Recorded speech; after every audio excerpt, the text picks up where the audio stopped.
எல்லோருக்கும் வணக்கம். இன்னைக்கு நம்ம பார்க்கக்கூடிய சப்ஜெக்ட், சங்கமத்தில் அதிகமாக துக்கப்படும் ராஜயோகி யார்? நான் இது ஒரு ரிசர்ச் மாதிரி ஸ்டடி பண்ணி பார்த்தேன். அதாவது ராஜயோகம் ப்ராக்டிஸ் பண்ணுறவங்க, பல வருஷமாக ப்ராக்டிஸ் பண்ணுறவங்க, ஆனாலும் சங்கமத்தில் கஷ்டப்பட்டுட்டு இருக்க ராஜயோகி யாரு, யாருக்கு அதிகமாக துக்கம் வருது அப்படின்னு யோசித்தேன். ஒன்று என் கதையை எடுத்துப்போம். உங்களுக்கே தெரியும், ஒரு 4 வீடியோ 5 வீடியோ கடையில் ஒரு வாட்டி நான் என் கடன் தொல்லையை பற்றி பேசிடுவேன். உங்களுக்கே அது கேட்டு கேட்டு போர் அடிச்சிருக்கும். ஓகேவா? இப்போ என்னோடது பார்த்தீங்கன்னா, நீங்கள் ராமாயணம் மகாபாரத கதையெல்லாம் படிச்சிங்கன்னா, ராமாயணம் பார்த்தீங்கன்னா ராமர் 14 வருஷம் காட்டில் இருந்தார். அதுக்கப்புறம் அவரே ராஜா ஆகிட்டார். இது ராமனோட கதை. மகாபாரதத்தில் பார்த்தீங்கன்னா அவங்க ஒரு 12 வருஷம் காட்டில் வாழ்ந்தாங்க, ஒரு வருஷம் மறைஞ்சு வாழ்ந்தாங்க. ஸோ அப்படி 13 வருஷம் பாண்டவர்கள் கஷ்டப்பட்டுருக்காங்க. நான் இந்த ராஜயோகம் கற்றுக்கிட்டே 14 வருஷம் ஆயிடுச்சு. இந்த ஆகஸ்ட் வந்ததுன்னா நான் 15 வருஷம் முடிக்க போகிறேன். இப்போவும் என்னோட கடனை நான் முழுசாக முடிச்சிட்டேன் அப்படின்னு கிடையவே கிடையாது. அப்படின்னா மகாபாரதம் ராமாயண கதையோட பயங்கரமாக இதாக போயிட்டுருக்கு. அப்போது என்னுடைய புரிதல் என்ன அப்படின்னு பார்த்தீங்கன்னா, பக்தியில் யார் சிவனை கும்பிட்டு இருந்தாங்களோ, இப்போ ராஜயோகம் வந்தோடனே நமக்கு சிவன் தான் கடவுள்னு தெரிஞ்சதுக்கப்புறம் எங்களுக்கெல்லாம் என்ன கிடையாதுன்னா, எக்ஸிட் கிடையாது. எக்ஸிட்னா, அப்பா இங்கே ஒர்க் அவுட் ஆகலடா, இது ஃபார்முலா ஒர்க் ஆகலை, இங்கே நமக்கு நினச்சது நடக்கலை, கிளம்பி போகலாம் அப்படின்னு நினச்சா கூட பக்தியில் போய் அதே சிவனை தான் கும்பிடணும்.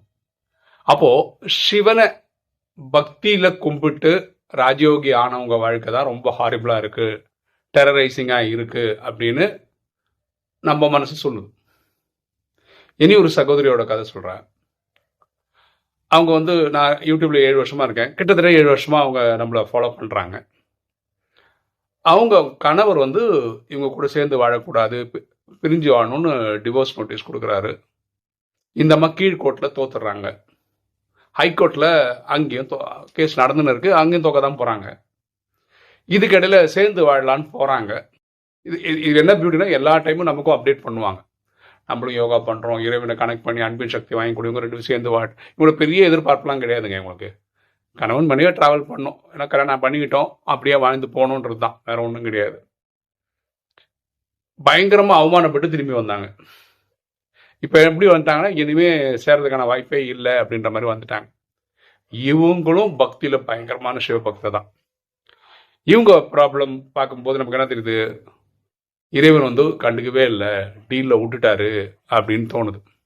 ஸோ பொதுவாக நமக்கு தோன்ற பாயிண்ட் என்ன அப்படின்னு பார்த்தீங்கன்னா, இந்த துக்கம் யாருக்கு ஜாஸ்தியாக இருக்குன்னா, பக்தியிலையும் சிவனை கும்பிட்டு ராஜயோகத்தில் வந்ததுக்கப்புறம் சிவனை கும்பிட்றவங்களுக்கு அதிகமாக துக்கம் இருக்கோ அப்படின்னு தோணுது.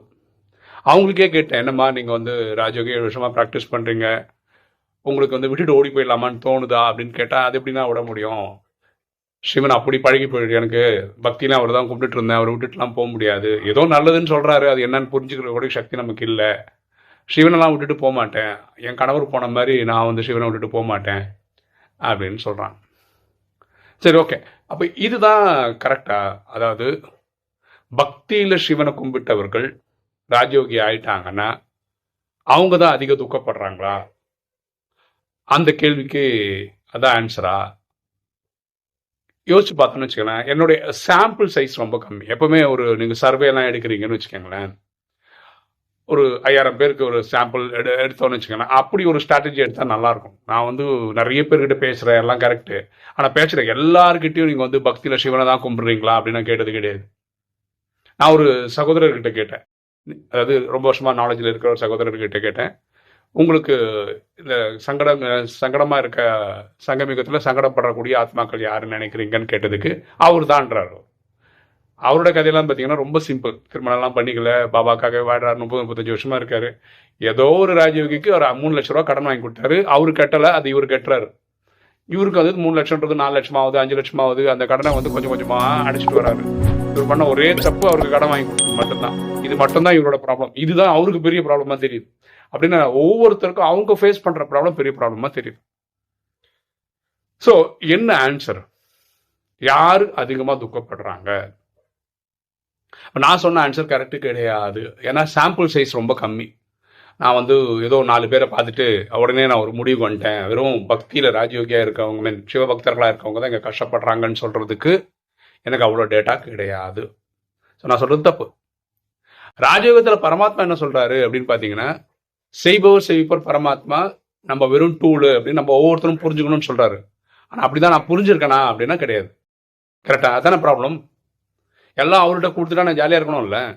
அப்போ நம்ம தியரிட்டிக்கலாக தெரியுது அது. பரமாத்மா சொல்றத தியரிட்டிக்கலாக புரிஞ்சுக்கிறோம்.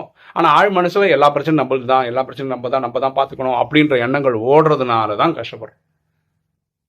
நான் 14 வருஷமா ராஜயோகம் ப்ராக்டிஸ் பண்றேன். 2 வருஷத்துக்கு முன்னாடி எனக்கு ஹார்ட் அட்டாக் வந்தது. அப்படின்னா என்ன, 10 வருஷம் ராஜயோகம் மாதிரி ஒரு பெரிய நாலேஜை நான் ஃபாலோ பண்ணிட்டு இருந்த போது கூட எனக்கு அட்டாக் வந்திருக்கு. அப்படின்னா என்ன அர்த்தம், மனசுல அந்த பாரம் இருந்துகிட்டே இருந்திருக்கு.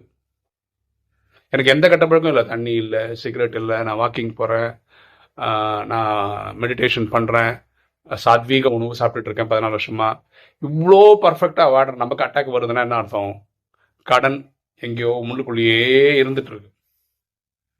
நான் ஒரு இடத்துல படித்தேன், அதாவது யார் அதிகமாக துக்கப்படுவாங்க அப்படின்னு பார்த்தீங்கன்னா 3 விஷயம் சொல்கிறாங்க. அதில் ஒரு விஷயம், ஃபஸ்ட்டு விஷயமே தான், யார் கடனில் அதிகமாக இருக்காங்களோ அவங்க ரொம்ப கஷ்டப்படுவாங்க அப்படின்னு. கஷ்டன்றது வந்து ஃபினான்ஷியல் வாழ்க்கையில் சொல்லலை, அவன் வாழ்க்கையே வந்து ஒரு மாதிரி ஏதோ பறி கொடுத்த மாதிரியே இருக்கும் அப்படின்றான். அப்படிதான் ஓடிட்டு இருக்கும். அப்போ இங்க விஷயம் என்ன, இறைவன்கிட்ட கொடுக்கணும், தியரட்டிக்கலா அது தெரியுது புரியுது, ஆனா அது பண்ணல. 10 வருஷமா 14 வருஷமா நாலேஜ் ஃபாலோ பண்ணியிருந்தா கூட அந்த துக்கத்தை நம்ம உள்ளுக்குள்ளேயே வச்சுட்டு இருக்கோம். இது சரியாவலையே. இன்னைக்கும் பாருங்க, கொஞ்ச நாள் வீடியோக்கு முன்னாடி சொல்லியிருந்தேன், நான் வந்து கரண்ட் பில்லு கட்டுறதுக்கு 99.99 இது வந்து கிட்டத்தட்ட வந்துச்சு. இதில் யூடியூப்ல அது வந்துருந்தா இந்த மாதம் கரண்ட் பில் கட்டிருக்கலாம், 5ஆம் தேதி கூட கட்டணும். ஆனால் அது காசு எப்போ வரும்னா 25ஆம் தேதி தான் வரும். அப்போ இந்த மாதம் எப்படியாவது புரட்டி கட்டணும். இதுதான் ரியாலிட்டி. குழந்தைக்கான ஃபீஸ் கட்டணும், அதுவும் ரெடி பண்ணி தான் கட்டணும். ஓகேவா? ஸோ இப்படி தான் வாழ்க்கை 14 வருஷமாக ஓடிட்டு இருக்கு. அப்படி பார்க்கும்போது ஸ்ரீராமர் வாழ்ந்த வாழ்க்கை, இந்த பாண்டவர்கள் வாழ்ந்த வாழ்க்கையை விட நம்ம லைஃப் வந்து ஹாரிபுளாக இருக்கோ அப்படின்லாம் தோணுது. அப்போ என்னதான் ஆன்சர், சங்கமத்தில் ஒரு ராஜயோகி கஷ்டப்படுறாருன்னா எந்த ராஜயோகி கஷ்டப்படுறாரு அப்படின்னு பார்த்தீங்கன்னா, சிம்பிளா ராஜயோக ஆன்சர் சொல்லணும்னா, யார் ஸ்ரீமத் ஃபாலோ பண்ணலையோ அவங்க கஷ்டப்படுறாங்க. ஸ்ரீமத் ஃபாலோ பண்றாங்க ஆனால் உள்ளுக்குள்ள வாங்கிக்கல, அவங்களும் கஷ்டப்படுறாங்க. ஸ்ரீமத் என்ன சொல்லுது, இந்த 4 விஷயங்கள் பண்ணுன்னு சொல்லுது. அமிர்த வேலையை இந்த இறைவனை நினைவு பண்ணிடுன்னு சொல்லுது, வாணியை ஒழுங்காக டெய்லி படிச்சிடுன்னு சொல்லுது, ஸ்ரீமத்தை ஃபாலோ பண்ணுதுன்னு சொல்லுது, சேவை பண்ணுங்க, இது நானும் பண்றவங்களும் இருக்காங்க. ஆனா அந்த உள்ளுக்குள்ள வாங்கின அந்த விஷயம் இருக்கு பார்த்தீங்களா, எப்படி இருந்தாலும் என் கஷ்டம் தான். பரமாத்மா சொல்ற இல்லையா, நீ உருவாக்குறது நீ அனுபவிச்சுக்கோ, கர்ம கணக்கு உண்டுன்னு. அப்ப கர்ம கணக்கு நம்மளுதுன்னு நினைக்க ஆரம்பிக்கிறதுனாலதான் இறைவன் என்ன சொல்றாரு, என்கிட்ட கொடுத்துருன்றாரு. ஒரு சைடு இப்படி சொல்றாருன்னா நம்ம இந்த பாயிண்டை எடுத்து வச்சுக்கிட்டோம், அதனால துக்கப்படுறோம் அப்படின்னு நினைக்கிறேன். ஓகே, நான் என்னுடைய ஸ்டாண்ட் சொல்லிட்டேன். ஆக்சுவலா ஆன்சர் வந்து பக்தியிலையும் சிவன் தான், இங்கேயும் சிவன் கும்பிடுறவங்க கஷ்டப்படுறாங்கன்றது கிடையாது. ஏன்னா நான் பார்த்த சாம்பிள் சைஸ் ரொம்ப ரொம்ப ரொம்ப ரொம்ப கம்மி. ஆனா அப்படிதான் தோணுது எங்களுக்கு, புரியுதா? ஏன்னா நான் சிவபக்தனாக இருக்கேன், என் வாழ்க்கையை நான் பார்க்குறேன், சில பேரோட வாழ்க்கையை பார்க்குறேன், அது கேட்கும்போது ரொம்ப கஷ்டமாக இருக்குது. அதனால் அது ஒரு ஆன்சர் நினைக்கிறோம், ஆனால் அது ஆன்சர் கிடையாது. ஒன்று ஸ்ரீமத் ஃபாலோ பண்ணாது, ரெண்டாவது வந்து ஸ்ரீமத் சொல்கிறபடி நம்ம வாழாது. அதாவது இறைவன்கிட்ட கொடுத்துருன்னு சொல்கிறோம், ரியலாக கொடுக்கல, அது மனசுக்குள்ளேயே வச்சுட்டுருக்கோம் அந்த துக்கத்தை, அதனால அனுபவிக்கிறோம். இதுதான் எனக்கு தெரிஞ்ச காரணம். உங்களுக்கு தெரிஞ்ச காரணம் என்னன்றதை கமெண்ட் செக்ஷனில் போடுங்க, நம்ம எல்லாம் தெரிஞ்சுக்கலாம். நீ சொல்ல வேண்டியது, சங்கமத்தில் கஷ்டப்படக்கூடிய ராஜயோகி யாரு உங்க பார்வையில், அதுக்கான காரணம் நீங்கள் கமெண்ட் செக்ஷனில் போட்டிங்கன்னா நம்ம ஒவ்வொருத்தரும் தெரிஞ்சுக்கலாம். ஓகே, இன்னைக்கு வீடியோ உங்களுக்கு பிடிச்சிருக்கும்னு நினைக்கிறேன். லைக் பண்ணுங்கள், சப்ஸ்கிரைப் பண்ணுங்கள், ஃப்ரெண்ட்ஸ் சொல்லுங்கள், ஷேர் பண்ணுங்கள், கமெண்ட்ஸ் போடுங்க. தேங்க்யூ.